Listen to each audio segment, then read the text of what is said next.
और नजर डालते हैं खेलों की खबरों पर। पाकिस्तान सुपर लीग के सुपरहिट मुकाबले जारी हैं। एक रोजा ब्रेक के बाद आज से फिर चौकों छक्कों की बरसात हो गई। कोयटा ग्लैडिएटर्स और मुल्तान सुल्तान्स की टीमों में आज जोर पड़ेगा। दोनों टीमें रात 8 बजे लाहौर के कजाफी स्टेडियम में इन एक्शन होंगी। वाज़ेह रहे कि कराची के बाद लाहौर में PSL के मैचेस जारी हैं, जिनको देखने के लिए बड़ी तादाद कजाफी स्टेडियम में आई है।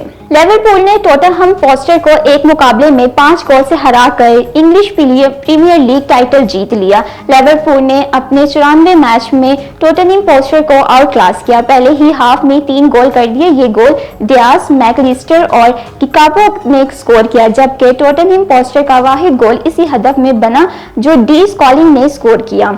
दूसरे हाफ में लिवरपूल का चौथा गोल मोहम्मद सलाह ने बनाया, जबकि लिवरपूल का 5वां गोल ऑन गोल था।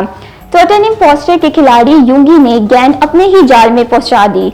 यूं लिवरपूल ने 5-1 से कामयाबी हासिल करके पॉइंट्स की तादाद 82 कर ली, जबकि दूसरे नंबर पर मौजूद आर्सेनल ने 77 पॉइंट्स हैं, जबकि दूसरे नंबर पर मौजूद आर्सेनल ने 67 पॉइंट्स हैं। दोनों टीमों के अभी 4 मैचेस बाकी हैं, लेकिन टाइटल लिवरपूल के नाम हो गया। और south Asian youth table tennis championship में पाकिस्तानी खिलाड़ियों ने शानदार कारकर्दगी का मुजाहिरा करते हुए 2 सिल्वर और 4 ब्रोंज मेडल्स जीत लिए। नेपाल के शहर काठमांडू में होने वाली एक चैंपियनशिप में पाकिस्तानी खिलाड़ियों ने अपनी मदद आप के तहत अपनी महारत का लोहा मनवाया।